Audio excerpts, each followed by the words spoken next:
السلام عليكم، مرحبا بكم معايا في فيديو جديد على قناة وصفانيت. اليوم ان شاء الله وكما عودتكم على البساطة والاقتصاد غنشارك معكم كيكة اقتصادية وسهلة ورخيصة. نبداو دائما على بركة الله بقبصة من الملح، وغادي نضيفوا 4 حبات من البيض اللي يكونوا بدرجة حرارة الغرفة، يعني ما يكونوش من قبل في الثلاجة الا بغيتوا الكيكة تجيكم ناجحة. وغنعطيكم القياسات بالملعقة وبالميزان وبالكأس. وكنحتاجو كأس من السكر ما يعادل 120 غرام و7 المعالق كبار. كنضيفو كيسين سكر بنكهة الفانيلا، كل كيس كيوزن 7 غرام ونصف، يعني 15 غرام في المجموع. وكنخفقوا البيض مع السكر حتى كيتضاعف الحجم ديالو وكيتغير اللون ديالو للون الابيض.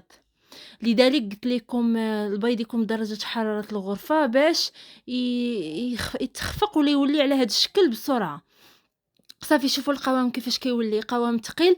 من بعد غادي نحتاجو كأس وربع من الدقيق ما يعادل 120 غرام، وما يعادل 7 ملاعق كبيرة مملوءة على الآخر، يعني مملوءة جيدا. كنضيفو ملعقة صغيرة من خميرة الحلويات بيكنج باودر.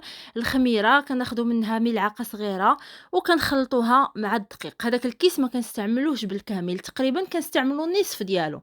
صافي هنا على بركة الله كنجيو كنبداو في إضافة الدقيق بشكل تدريجي، وحنايا كنحركو حتى كنضيفو كل الكمية. وكما لاحظتوا معايا هنايا راه كنحرك غير بشويه، راه غير سرعت الفيديو، كنحركو بشويه باش كنحافظوا على داك الهواء اللي دخلنا اثناء الخفق.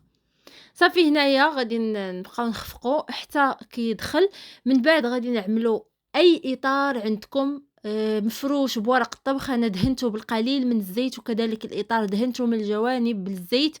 وغادي ندخلوه من بعد الفرن ساخن من قبل عفوا فرن بارد الا كان كهربائي. غنعملوا النار من الاسفل حتى كيتحمر لينا الكيك وكيبان لينا بدا كيتحمر من الجوانب. من بعد كنحمروه من الوجه. بالنسبه للفرن غازي نتوما على حساب كيما كطيبوا الكيك، لكن فرن كهربائي كيما دائما كنقول لكم راه كندخلوه على فرن اللي كيكون بارد. صافي هنايا بعد ما نضج لينا الكيك تقريبا راه كياخذ لينا واحد 50 دقيقه. علاش كنعملو 150 درجه مئويه وكنخليوه ينضج على خاطره. هنايا نسيتو في الفران شويه في الفوق، يعني ملي عملت عليه النار من الفوق نسيت واش دخلتها في الفران، فشويه من الجوانب فات ليها التحمار، لكن ماشي مشكل غنحيدوها. صافي من بعد غادي نقسموا الكيك. هنايا راه القالب اولا الاطار اللي غتعملوه هو اللي غيتحكم على شحال غتقسموها. مثلا عملتو 20 سنتيم غادي تقسموها على 3. انا هنايا راني عملت قالب اللي كبير، لذلك غنقسمها الى نصفين فقط، يعني غنقسموها غير على جوج. هنايا قطعناها كما كتلاحظوا معايا. زولت هذاك الجزء اللي شويه فايت ليه الطياب. هذا راه هو عصير برتقال، غير هو داك البرتقال اللي كيكون اللون ديالو احمر. وهنايا غنحتاجوا لواحد العلبه ديال لاموس فانيلا، ولا لاموس هذه ديال القشده، ولا لاموس ديال بيستاش، ولا لاموس ديال الشوكولاته اللي بغيتو. كنعملوها مع كأس ديال العنبه، كأس وربع من الحليب البارد جدا يكون في المجمد، وحتى العلبه كنحطوها في المجمد باش كتجينا الكريمه ناجحه. صافي هنايا كنبقاو نخفقوا حتى كنحصلوا على كريمه اللي كتكون متماسكه على هذا الشكل. الا بغيتوا الكريمه تجيكم هكا فالعلبه تكون مجمده والحليب يكون كذلك مجمد. صافي هنايا من بعد ما خفقنا الكريمه وبردات لينا الكيكه، راه اصلا ما كنقطعوهاش حتى كتبرد، يعني ما تقطعوش الكيكه وهي ساخنه. صافي من بعد غادي نجيو غادي نسقيوها بداك العصير ديال البرتقال. هاد الكيكه كتجي منعشه وخطيره بالفواكه وكذلك بالبرتقال، يعني الانتعاش، واحد الانتعاش رائع. الكريمه كنقسموها الى 4 اقسام، ركزوا معايا، كنقسموها الى 4 اقسام. اذا كما لاحظتوا معايا هنايا القسم الاول غادي نوضعوه وغادي نديروا عليه الفواكه، اي فواكه متوفره عندكم، وحتى لما توفراتش عندكم خليوها فارغه من الوسط، لكن هكا غير شويه ديال الفواكه، يعني راه ما كاملاش، حتى شويه من الفواكه وكيعطيونا نتيجه رائعه. اللي عندكم انا هنا عملت المونغ اللي قطعته، عملت كذلك الفريز ولا الفراوله، وعملت البلوبيري، وهكا اللي عندكم كتعملوه. صافي حاولت أنني نوزعهم، ومن بعد غنجيبوا الجزء الثاني ديال الكريمة، وغادي نحاولوا أننا نغطيو به هاد الفواكه باش من بعد كيجيونا الفواكه مغروسين وسط الكريمة. صافي كنحاولوا أننا نقادوا الكريمة غير بشوية باش ما نحركوش الفواكه من المكان ديالهم. ومن بعد ما كنغطيوها غادي نجيو وغادي نوضعوا عليها القطعة الثانية ديال الكيك. والكيكه راه كتجي عاليه وخا قسمناها غير على زوج.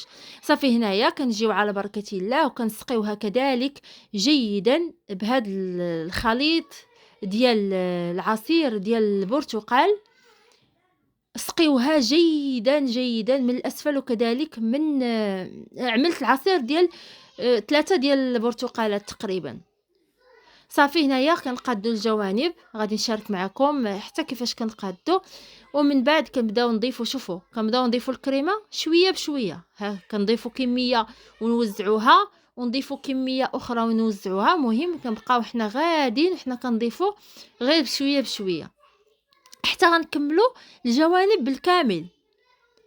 صافي من بعد غادي نبداو نوضعوا الكميه من الفوق. هذه هي الكميه الثالثه او الجزء الثالث كما قلت لكم، قسمنا على 4.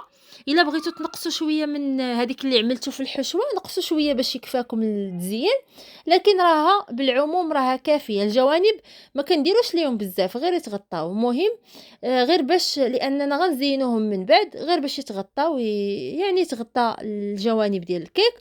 من بعد غادي نبقاو نقادو في الوجه هكا شويه بشويه حتى كنقادوه بالكامل.